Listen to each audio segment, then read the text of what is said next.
Kyle, is human combustication real? It's human combustion, and no, it isn't. I mean, at least somebody thought it was a good idea to make a song about it. Well, yeah. What do you expect from the guys who name themselves after a demon who bangs women in their sleep? I'm not sure, but whatever. So, that band we're going to talk about today is a band called Incubus. You may or may not have heard of them. They used to be kind of a funk metal band. They try to be very diverse with their music, at least when it comes to the genres with each new record that they release. Like, for example, they went from funk metal all the way to, like, pop rock with their latest record, you know? So they try not to sort of just do the same thing as they did with the previous records, no matter how successful it may seem. They change up their stuff to the point where it sometimes gets jarring, you know? Like, there are some things that are either polarizing, or you love it, or you hate it, so it's just kind of like a weird combination of all of these subgenres and experimentations and stuff like that. So, Mason, what do you think of the band before we dive on it? This band right here, I think it has to be one of those, like, special snowflake bands, at least when it came to them being in the new metal wave that people kind of just tried to shove them in the late 90s.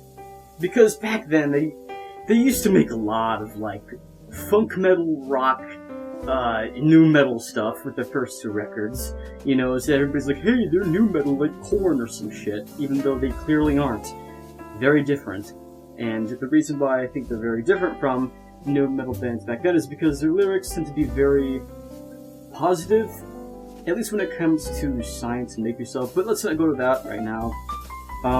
Believe it or not, this band has actually been around like way before they even released their first record, which was 1995's Fungus Amongus. And they've been around since like 1991, so they were still kind of making these random ass demos and stuff. So they didn't really make a record until 1995, which was Fungus Amongus. And Fungus Amongus.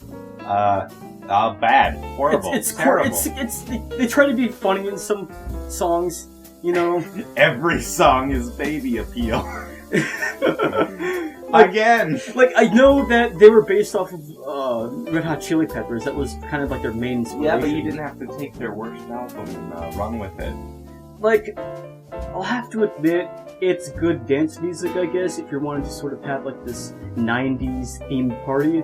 But to just sit down and listen to it, it can get kind of obnoxious at times. Also, who the heck says Fungus Amongus anymore? That's so 90s. Unless it's a dad joke or something. That's so tubular. That's so rad. Yeah, and when I was first hearing this record, by the way, this band, when they released Fungus Amongus, most of the band members were like 17 to 18 years old, so they were still in high school.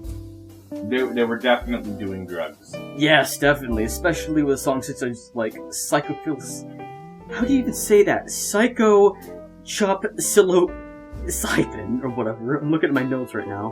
What? It's like Sir Psycho Sexy. Just looking at the cover art, you're like, oh, this is gonna be about drugs, isn't it? Right? Red Hot Chili Peppers wouldn't shut up about sex in their earlier records. On this record, Incubus wouldn't shut up about drugs. Especially shrooms. And... Get it? Fungus Amongus? Haha, funny, yeah. Yeah, I know. And, like, for example, like, there's a lot of drug references, especially with the lead single, Take Me to Your Leader. And I've got to be honest, I think this has to be the most tolerable out of the bunch on this record, mainly because I think it's mainly due to them having a lot more just a sense of weirdness that doesn't go too far off the edge. At least they got their bad shit out of the way first. Yeah, like it's not just how it sounds, but it's also the lyrics as well. Like, okay, here's some lyrics that I just wrote down from Medium. I like to stink just a little bit, just to keep you on your toes, yes. The more I stink, the more I think that you smell like a rose. What does that even mean? Were they trying to do some sort of joke about poetry? Also, that song is about meat and, like, spices and stuff. I don't know. It's weird, but not in a good way, I guess. They were trying too hard to be weird and funky. You could tell they're like playing around with their friends, and they're like, "Yo, dude, you know what we should do? A song about meat. Let's make a song about hot dancers. Let's put some slam poetry in it, dog." Yeah. Tubular. Trouble in 421? What? Is it like That's not the funny number. It's 420. They messed it up. Yeah. So yeah. In hindsight, their first album was just kind of there.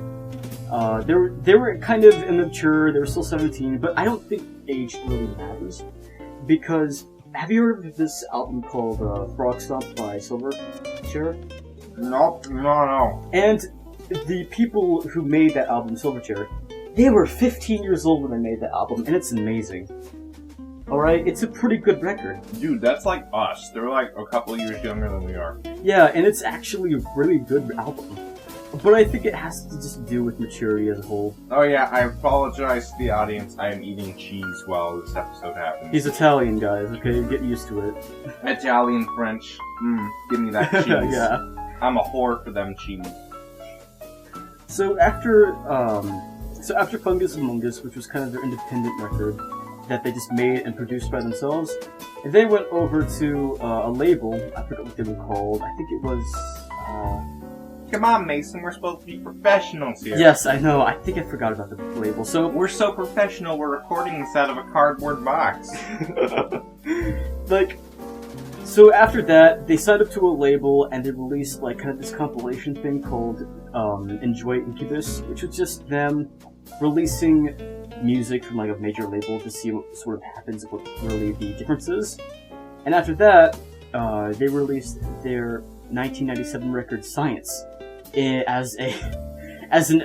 it was fucking garbage. It's not. Right now, I cussed. I'm sorry. We can't say that. We can't say that. We gotta watch out for Kotaku. We can't say the R slur anymore. It was stupid. I don't like science. Well, science to me is basically kind of a classic. I kind of like science because they sort of mix all of these genres into one thing. Like, yeah, it's still funk metal, but they kind of have many elements of nu metal as well on this record. And you might be thinking, is it like Korn or Limp Bizkit? No, it's not. It really isn't, because the reason why a lot of people sort of shove them into the nu metal wave back then during the late 90s is because they try to get in as more artists to label, but I think the main difference as to why Incubus was kind of the special snowflake of the bunch was because their lyrics tended to be very positive. Like the lyrics weren't edgy or anything. Like for example in the lead single of this, A Certain Shade of Green, it's about just procrastination. Like, you gotta do something about your goals in life, man. You can't just sit around and do nothing. You're gonna stand around till 2012 AD, or you can just stand around or what? You gotta do something, man. You gotta get motivated. That's what that song is about. It's very positive. Or about the song Calgon, or Calgon, whatever it's pronounced. Scone. It's like scone. Cologne? Whatever. It's like about... It's scone. You don't know how to pronounce it. I mean, yeah, he like screams a lot, and there's like a lot of adrenaline on this track. But when you read the lyrics, you might think, oh, it's just them sort of listing out a lot of situations that the lead singer is going through, like getting into jail or being abducted by aliens, or something like that. Oh yeah, we get abducted by aliens all the time, Mason. Common occurrence. That happens a lot. Yes, it's fine. This album had so many record scratches, the record player might as well be broken. DJ Life, yeah. Like, actually, shut up. We don't want to hear your wicka-wee. Like, it's kind of cute seeing all of these record scratches in a 90s record. Because it's kind of like a time capsule sort of thing. We get it, you want to be the Red Hot Chili Peppers, but you don't have to be Did the Red Hot Chili Peppers even use record scratches? No, but they were like punky. Not punky, they were funky. Funky. How about you? Funky monkey. How about you punk off? Okay. Yeah, so yeah, the lyrics are very positive. I really like this record, S.C.I.E.N.C.E. And they don't just want to do funk metal and nu metal, but they also try to do something a lot more different. Like, for example, the track Summer Romance Anti-Gravity Love Song. which kind of has this very jazzy maraca feel. You know, it's a lot more laid back compared to all the other songs on this record. It's very different, and it's fresh breath of air. It's think of it as like a prophecy of what's to come with their other records that would come after this. Okay, Mason's been talking a lot. I'm gonna feed him some cheese so he's quiet for a sec. But I have a feeling the audience might get a little bit Mason, irritated eat the cheese. I'm gonna cover because of your something. opinion. So why don't you like this record, Kyle? So, S.C.I.E.N.C.E tried to... It wasn't the originality that other Incubus, had. Incubus was always striving to be new. But this was like diverse. Fungus Amongus, but more record scratches. It's like they accidentally dropped the tapes while they were recording and like, damn, it's all scratchy, dude. We might as well just leave it in. Yeah, and it still kind of has that just atmosphere of just a bunch of guys sticking around. Mason, eat your cheese and stop cussing. Okay, basically, S.C.I.E.N.C.E was a beta. Well, for the alpha that was about to come out. Well, doesn't alpha come before the beta? Okay, maybe I'm just stupid, but no. Alpha is the first. Some ASMR right there. So, some soda ASMR. Yeah. Sprite boy. I like S.C.I.E.N.C.E, but there are some tracks I don't like. Like, for example, there are some segues that come along in there. Like Magic Medicine, which is literally just them just kind of having this instrumental over some, like, readings of a children's book. It's baby appeal again. Look at this fat hippo, or something like that. Or the magic medicine worked. You know, it's weird stuff. They were playing around with the editing program that they had back then.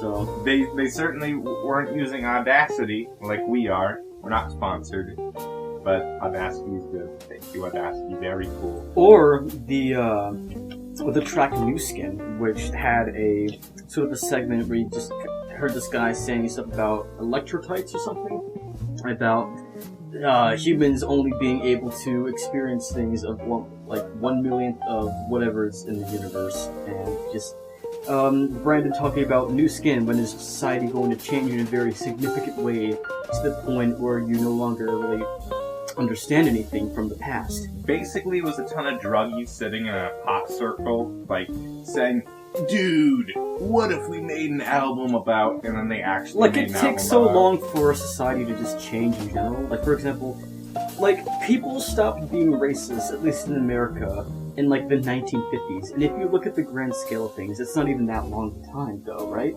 The 1950s? People didn't stop being racist. Most people. Yeah, most people did. And segregation laws were officially just gone in the 1950s. But before We don't that, have to talk about politics, Mason. We're not. But that's just an example. We're not of what, Joe Rogan.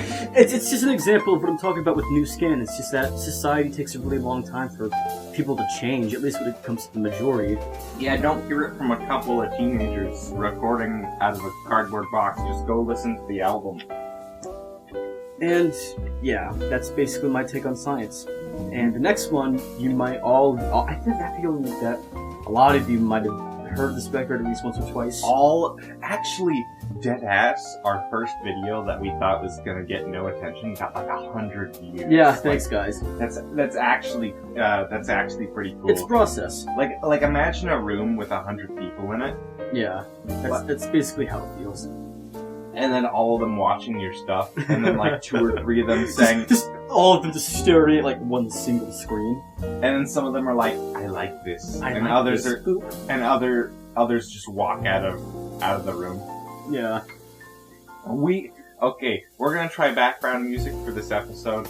If you like it, tell us. If you don't, leave a comment that says, "You all suck, get in the cuck shed." Just comment down below if you really like it, or you hate it, or whatever. But you have to say, "You guys suck, get in the cuck shed." And only that. That's the only way we'll listen to you. Yeah, so after S.C.I.E.N.C.E, they kind of took a break for about 2 or 3 years until their next record, which was 1999's Make Yourself. At least it wasn't a Tool hiatus. Make Yourself was actually pretty good. Yeah, I like Make Yourself. It's a huge improvement from Science. It's not, even though I like Science. It's a lot chiller, but not as chill as Morning View, which is my second favorite album, by the way. And when it came to Make Yourself, it had more of a mainstream appeal than anything. Let's get some of them crackers ASMR. Oh yeah, some Ritz. Oh yeah. No, we're just ear raping our audience. Let's not. Yeah. Okay. Sorry, guys. So anyway, Make Yourself. There's the lead single, Pardon Me, which was kind of this new metal, like Pardon me till I burst. like they still had like a lot of elements of new metal in there. It's so edgy. Like, because it was basically him talking about going through a very rough time in his life when he was like 23. It's so goddamn passive aggressive. It's like adulthood just kind of punched him in the face after he was like 17. They recorded like Fungus Amongus versus now. At least now when we're talking about Make Yourself in '99. You gotta pay taxes. Like a lot of stuff like was happening. Like for example, he had a lot of family issues going on. 2 of his friends died. He had to pay taxes. Yeah. So he was very stressful in this time, so that's why he made Pardon Me, and he even like explains in the song itself that he once read in a book, in a magazine, in a Time magazine, where he saw a person being fried up above his knees, and you just see nothing but their feet. Is that a real thing? No, it What isn't. fetish? From human combustication or something. Whatever he was talking about. Not real. Not real. And of course, there's the super mainstream single. I think this is their breakout single, Drive. Mm-hmm. Yeah, this is when they started to become really popular. Okay, everybody thinks this album's only good because it has Drive. No, it's got good songs. It's got good songs. It's got better songs than Drive, actually. And it still has those like positive lyrics, like especially when it comes to Drive. Like, don't take the wheel when you are filled with nothing but anxiety. Okay, you just gotta need to chill, look around you, and just try to plan things out, stuff like that. Don't be scared about everything. That's what the song is about. Drive. Perfect chill song. All right. Great coming from Mason here, who I would say isn't the most courageous. Yeah, my self-esteem is just all the time low. Remember, I'm the awkward one. Remember. I already know I'm garbage, so if I let everybody know, that makes it better somehow. But there's still a lot of turntables on this record, which you don't like, but it kind of gives me it's still garbage. You're not Dirk Strider, please stop. DJ Life for Life. Alright? Although he was only in the band for like a few years, so yeah. Why'd they drop him? Because he was annoying? I have no idea. I need to do more research on my disc members, you know? And then there's songs that a lot of people don't know about, but they really need to, like The Warmth, where it talks about just kind of taking in youth and trying to just sort of look at the bright side of adolescence before you turn old and gray and Okay, ugly. side note, when I was listening to this song, I was thinking about how I like to go to sleep in when it's cold, like below 75 Also degrees. Wales. And I was like, okay, I was wondering, how many people like to go to sleep warm or cold? Like above 80 degrees or below 75? What do you prefer, audience? What do you prefer, Mason? I prefer, like, cold weather, I guess. Okay, I like We live it. in Texas. Okay, we can be friends. Yeah. So back to the album. There's a lot of songs that... I mean, there is one instrumental that they did, and it was called, like, Interstellar or something. Not Stellar, but, like, Overdrive or something like that. I forgot the name of the song. They were like, dang, Drive was pretty good. Let's overdrive. Sunlight, yellow, overdrive. Yeah. And Stellar is another one that's pretty chill. It kind of has that space rock feel. Again, they try to be diverse, not with just the albums in general, but also the songs within those albums. Stellar, I really love, especially the guitar solo that picks up about like a 1/3 into the song, you know? And what is he even saying in the beginning? He's saying, Roxanne, even though I've heard that he's saying Stellar in the intro. He does not sound like he's saying Stellar. It sounds like he's saying Roxanne, and I thought he was saying Roxanne because this is a love song. Of course it is. There's also some songs Mason Cheese. that still has that edginess kind of feel, like the title track, Make Yourself. No, you don't eat the cheese and the cracker separate. You eat the cheese, the cracker, and the grape all at the same time, you plebeian. So what do you think about the title track? I gotta say, I don't like Incubus. I liked it. Like, did you like the title track? Even though it had a lot of edginess to it? I was listening to it while I was working out. There will be no foreplay. Okay, let's not try to attempt to sing the songs, because last time we did that, in the last episode, I re-listened to it, and it was awful. I didn't realize how cringy we were. These episodes aren't going to age well in like 5 years or something, but it's fine, don't worry about it. We'll be trying to apply to a job, and like, okay, have you done anything? They'll look up our names, and they'll find this. And they'll be like, yeah, you're fired. Yeah. Of course, like, Make Yourself is about, well, being yourself or something. It was... The whole theme about that was kind of generic, but I still kind of like the song, you know? Kind of have that uplifting... It helped me while I was working out, you know? They're good songs to get angry to, so you don't stop. But it's not angry. I don't think Incubus was angry at all at any point whatsoever. They sound angry, but their lyrics are happy. Yes. And positive. Yes, exactly. At least when it comes to science and Make Yourself. Morning View is a little sadder. A little bit, yeah. So next up, after Make Yourself, they didn't want to sort of just do the same thing that their Breakthrough record did. And they wanted to do something a little bit more different.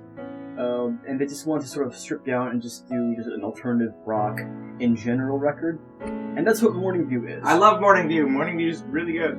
I'll give you some time to talk, Kyle. I like quiet songs. I like stuff I can go to sleep to. I'm a big Jack Johnson fan. I'm a big hipster boy. And let me tell you, if you want an album, you can go outside, eat some cheese and crackers, some risotto. Let me tell you, man, you're gonna want to listen to this album because it is really calm and nice and fun. And the last song on the album is my favorite. Aquatic Transmission, I think it's called, right? Where it has the Japanese instrumentals. Well, I'm a weeb, so yeah, that kind of resonates with me. Yeah, it's just so calming, even more than Drive. And I'm just so surprised this song isn't really mainstream at all whatsoever. I mean, yeah, the songs like Are You In? That's pretty chill too. I like that song. And but then there's some of the music videos that are pretty cheesy. Like, for example, have you seen the music video for Warning? Like, there's this screaming girl that screams at people's faces for no reason, and every time she screams, it looks like she's in mid-yawn. It's funny, I know. And there's you hit the volume and just look like, oh, yeah, I'm getting tired. Oh, I can tell that was cringy, what we just did. Yeah. But it's still a pretty good record. I think the main difference is that the turntables, they kind of slow down the turntables. Thankfully. Although they still, like, use a lot of, like, techno samples, I guess. Especially with Are You In Morning. Okay, I'm gonna try to get Mason to not be a plebeian. Cracker, cheese, grape, same time. You pleb. Alright, talk to me then. No! Put all!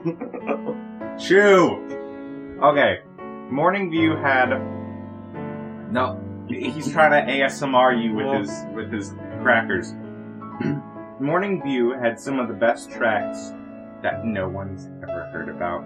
And it's really sad because, you know, whenever you say Incubus, you either get, oh... Morning View was still pretty successful. You get either, oh, what was that? Or Drive. You never hear about the good songs that were on Morning View. My favorite one is Drive. It's like the most popular one. Pardon Me is better than Drive. Fight me. I mean, both of them are good. Kind of tied. I think there's about like 2 records that aren't so calm. But they're still pretty good so far. So yeah, they tried to do a lot more simplistic record for Morning View and did pretty good. And so the next one, which was the record called A Crow Left of the Murder, which came out back in 1974. It's my favorite! Even though it's not edgy. Well, it is very edgy. It's edgier than a lot of their other...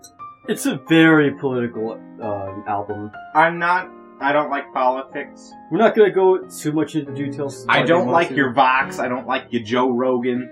I don't like all that stuff. But you know what I do like? I like good music. And this album did it for me. Well, what are your favorite tracks on here? What are the ones that stand out to you the most? I can't say the title of my favorite song. Which one is it? Is it on here?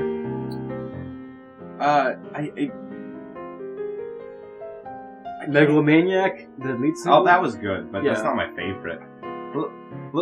Look at our, Yeah, it's, our sound quality is yeah, not I think great. this has to be, even though, the word diverse has been thrown around a lot in this episode, I mean it. What do you mean it's the least one? It has a lot of, like, diverse genres. Like, it has... It features alt rock, art rock. I don't know what these types of rock are. Comment down below if you can actually tell me like all these different genres of rock. Alt means alternative, Kyle. All I know is rock and metal. That's it? I'm a pleb. Pretty bare bones, huh? So yeah, A Crow Left of the Murder. I didn't really like it as much as Morning View or Make Yourself. But I disagree. But it still has some pretty good songs, like the title track. The title track is very good because it kind of has that chanting anthem vibe to it. I think it's about one of the band members leaving. I think, or is that from another song? I'm not sure. No. I think that's in the next album. But well, see, the problem I had with S.C.I.E.N.C.E is what I did is I was listening to it. I put it on. I went to go mow the lawn, and I was like, "Dang, first song lasts forever." And then I looked down, and it was the 8th song, and I was like, "Wait, these are all different songs?" Yeah, they all blended together. You can't do that in Crow Murder is what I'm going to call it because I have bad memory. And there are some songs that still have that, like, techno feel to it, like Pistola, where it has, like, a lot of techno samples and intro and some peppered in. Or, although there are some pretty, chill songs on here too, like Leech. Not Leech, but like, Here in My Room or Sick Side of the World. I think that's the song about the band member. I think this has to be, like, the first album that didn't have DJ Life, and I think that song is about him, or is it about Dirk? I'm not sure.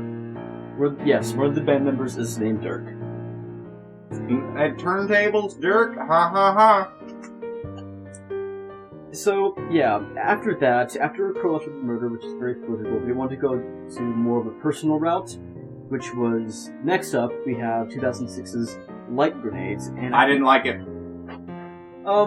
This one felt a lot more sappier, full of long songs about love, and relationships, and personal issues, and... Now listen, we here at the podcast, at Discography Drama, we aren't very keen on relationships.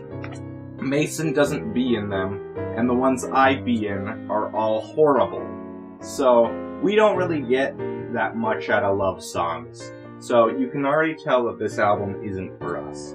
Well, and you pair that with a lot of forgettable songs and the same problems that S.C.I.E.N.C.E had with barely any of the turntables. Like, it was just stripped down to alternative rock again. Same thing with Morning View, but I think the difference is that with Morning View, it had diversity. This one didn't really have that much diversity. Hey Mason, guess what? Cheese. Every single song on this just kind of felt like just like an alternate version of like the same song to each other.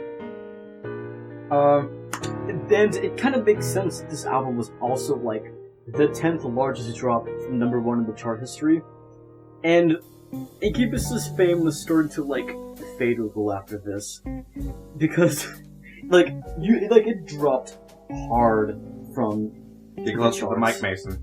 From the charts, and it went from number 1 for like a week all the way down to like 58 on the top 200, so it says something about the band right now at this point. They were still there, but they're in their drop, like the Chili Peppers had in the middle of Mother's Milk. I wouldn't really say that it's a drop in quality, but I would say that it's kind of like more of a drop in popularity, but it didn't really hinder them that much because they don't really care about popularity. All they want to care about is just what they want to do. Records that they sort of make for themselves, I guess. They care about drugs. Not anymore, at least. With their early albums, yes, but right now, no. They've full-on matured at this point. And speaking of maturity, so after Light Grenades, they kind of took a hiatus a little bit, mainly because there was about like 5 years in the gap. Brandon had to go to school because, of course, he was still in college at this point, and the band members kind of did their own thing for a little while until 2011, where they released an album called "If Not Now, When." Yeah, exactly, exactly. If not now, when? When are you gonna make a new album? 2011. It was pretty good. Pretty good. What are you talking about? I didn't really like this one. It's kind of bored with the tears a little bit. Well, it was chiller. Well, it's. I don't know, it's just kind of boring to me. Maybe I appreciate chill songs. No, because there's More only than about, you. like... The melodies aren't really memorable unless you're talking about songs such as Friends and Lovers or Adolescence. I think the only song on here which is at least kind of upbeat, which is Switchblades. Yeah, I like lower beat songs, you know? Something you can chill to, eat cheese, play Minecraft, that kind of stuff. You mean background noise? In a way. In a way. So are you actually listening to it, or are you just using it for background noise? Well, you don't just listen to a song and do nothing else. That's not what music's meant for. You don't just listen to a song and stand still. You take your dog for a walk, you work out, you mow the lawn. You browse. Stuff like that. And I do have to admit, the lyric writing has to be their best one yet. The lyrics are very poetic in some ways or another. Shit, poker chips. I found poker chips. I thought you didn't like to do the ASMR thing. Hey, Is that even popular anymore? Poker chip ASMR. I think it's a fetish. I mean, like, it can be, I guess, but not really. Was it a fetish? I don't know. I'm not Well, sure. Mason, I hate to break this to you, but we're going to take a small break to readjust, sort out our cheeses, take a look at the audio to see if we've messed up, and that kind of stuff. So we'll be right back. Alright, We are back. We've Yeah. sorted out the cheeses. We talked over the audio. We decided we haven't talked enough about If not some now, of- when? Yeah. Well, to be fair, very forgettable album. It was background noise, that's why I liked it so much. Like, I have a feeling that it is, like, perfect for, like, spa sessions, I guess. But then again, there are, I think there are just some... Yeah, you want to listen to new metal while you're getting a spa? No, I'm not talking about the song. I'm talking about If Not Now, When. Oh. I mean, this is the section of the video, after all. So, overall, If Not Now, When, there are some good songs, like Adolescence, or like two other tracks. One being, what was it called? Friends and Lovers. Yeah, I like that one. That one was pretty good. But other than that, when it comes to melody, it wasn't anything special. But At least it wasn't Fungus Amongus. yeah, anything is better than Fungus Amongus when it comes to Incubus. So now let's go to the next little project. Well, I will say we're going to call this next one a project because after If Not Now When, they went through another long hiatus again, and I have a feeling at this point they were just starting to become one of those bands who would only release an album every like 4 to 5 years or something. Hey, have you seen this trend? Where like most rock bands nowadays only release an album like every 4 to 5 years Like or Foo something. Fighters. Or Pearl Jam. Yeah. Yeah, like, it's kind of like a trend right now. But then again, most rock stars nowadays have like families and. Are we talking about the EP? Yeah, they made an EP. I didn't listen to the EP, so this is going to be all Mason. Yeah. Which isn't a very big change of pace because he talks a lot. Yeah, I know. Mason, ready, steady, spaghetti, go. So, in 2015, they wanted to kind of just fill in the gap between If Not Now When and their next album, and it was kind of this EP called Trustful Side A. Originally, they were going to do 2 sides, Side A would be before the tour, and then Side B would be after the tour, but they just flat out canceled Side B for no reason. Like, they wouldn't really tell us why. So for now, it's just kind of this forgettable project they made. It's literally filler. It's alright. Like, if I was basically at gunpoint to try to tell you what my favorite song was, I guess the title track? I mean, at least there was, like, something that was kind of memorable about it. Like, they were, like, literally just reading out a poem at the end of that song. I guess that was a thing. So yeah, Trustful isn't really that great. Kind of forgettable, just like Not Now When. But then they kind of took a lot more of a melodic approach with their next album, which was 2017's 8. Yes, they literally just called their album. Okay, I listened to 8. I can talk now. Yeah. So 8 to me, pretty decent. Pretty good. Not as good as Morning View or better than Science. 8 was pretty decent because there are a lot, like Nimble Bastard. That song was kind of not that great in my opinion, even though that is like Nimble Bastard. The video I really like. No, I like Nimble Bastard. I like the video. Like, if you've seen the video, it's like goofy, weird stuff going on. Like the pugs just kind of running around. We got to destroy Incubus or something like that. And it's just like these cheesy effects, and then like the band turning into cats or something. Okay. Like quirky stuff happening like that, kind of like their earlier videos. The song Nimble Bastard was still good though. I liked it. It was methodically pretty cool. It was a lot less serious, which was basically the entire point of 8, because... Wait, when was 8 released? Wasn't that like 2017. 17? I thought it was 2013. Pretty new record, so yeah. Okay.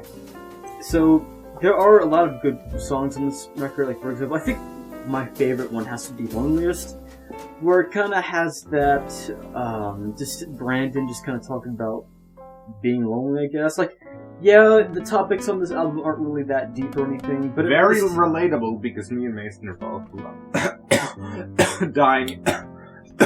Me and Mason are both lonely. At least romantically. I mean, it's a good thing for you because you've already been in a Me relationship. by choice, because every relationship I've been in is garbage. Yeah, like, you just kind of get along with it. But there are some tracks that Maybe it's like... because I'm such a negative person that I repel people away. I mean, yeah, there aren't really like any guitars or anything on that track, but it kind of has that smooth. Like, it feels incredibly smooth, especially when it comes to the vocals and how it's like slowly paced. And another track that I like is the instrumental track, Don't Speak in the Digital Forest. Oh no, I didn't. Or something. I don't like pure instrumental. Before it went into the closing track, Throw Out the Map. I liked it. Yeah, that's actually one of my favorites on this record too, where it kind of has this feeling of the band trying to sort of find out what to do next after many, many years of being mainstream and then falling and stuff like that. Like, yeah, they're basically a bunch of 4-year-old guys now, as opposed to them being in high school with their first album. At least we're like Led Zeppelin or Pink Floyd are, where it's like half of them are dead. I mean, they're adults now. They have their own families and their own kids and stuff like that. So, like, hey, let's throw out the map. Do whatever we want now. The internet is basically there for anybody to enjoy everything, because at this point, I have a feeling that musical trends aren't really that much of a thing anymore, at least when it comes to rock. Pop and country have kind of taken over, and rap. Definitely, yeah, especially rap. So when it comes to genres, this time they wanted to do a pop rock record. And another thing... Oh no, it's like it's a pop rock One record. More Light. No, it's not. It's not. It's not, okay? Because at least it's still rock. There are elements of alt-rock on this record. Because at least they aren't selling out like Linkin Park did with One More Light. But that's for another episode. It's One More Light, everybody, but this time Incubus did it. No. At least it's a full-on EDM record, because guess what? This record was literally produced by Skrillex. I'm not even joking. Last minute. It originally was supposed to be some other dude, but they were like, hey, Skrillex is here. Let him produce it instead. And it actually turned out pretty good. I like Skrillex's music. Alright, that's a pretty good opinion, I guess. But I'm not really... He doesn't into like EDM. dubstep. Skrillex is not the... I prefer... Dubstep isn't my favorite genre, but I prefer Monster Cat over Skrillex. He is a pretty good producer, but then again, he also produced that one Korn record that wasn't really that great. If you want to listen... If you want Path of Totality. If you want the iconic mainstream Skrillex, Scary Monsters, Nice Sprites, that's how you... Oh, the MIDI of that is amazing. Shout out to Joel. Hello, Joel, if you're even listening to this. Oh, no, they aren't. Yeah. Joel doesn't care about us. My waifu, Quario. So what other songs do you want to talk about for this record? 8? I didn't enjoy 8 very much, Mason. I thought it was pretty decent for a pop rock record. Yeah. Like, pop rock is kind of a mixed bag for me. Like, for example, there are albums like Third Eye Blind's Self-Titled, which is pop rock, and post-grunge, which is pretty good. Same for something like, what's another pop rock record that you like? The Getaway was kind of poppy. A little bit, yeah, but that's also kind of okay, I guess. So, in short, Incubus. They were a band that went in every single direction that you can imagine, and it's basically impossible to really predict what they're going to do next with their next record. It was like, okay, let's make a band. Yeah, let's make some funk metal. Let's choose a genre. No. Genre of the day. Let's do some new metal now. Let's do some techno rock. Okay, now let's do some soft rock. Screw it, let's get Skrillex in this thing. Yeah, exactly. They're always experimenting. And that really came to their benefit. And at the beginning of me listening to these, I didn't like Incubus. And now I think they're above average. And that's very hard, because I don't like edgy stuff. And they did a lot of edgy stuff. And my favorite album of theirs is one that was pretty edgy. I hate that trope. Every time, like, somebody in a TV show or something, like, changes their opinion in a very important thing when it comes to the plot, that's character development, I guess, but it really isn't. You're going on a tangent. This isn't music anymore. Yeah, I know. I am only allowed to go on tangents about cheeses, Mason. Kind of a hypocrite, alright. Cheese is different. Tangents about whatever. So, if you're into very diverse bands that wants to be very experimental, try Incubus. Alright? It's pretty good. Except for the couple of times where they weren't. Yeah, they're Fungus Amongus. Oh yeah, and one last thing. Bass boost! Don't do that. Well, I guess we'll see each other later when we make the next episode. Did you just say see each other? Shut up. Okay, we're done. But we'll see y'all later, alright? Bye. Good night. Goodbye.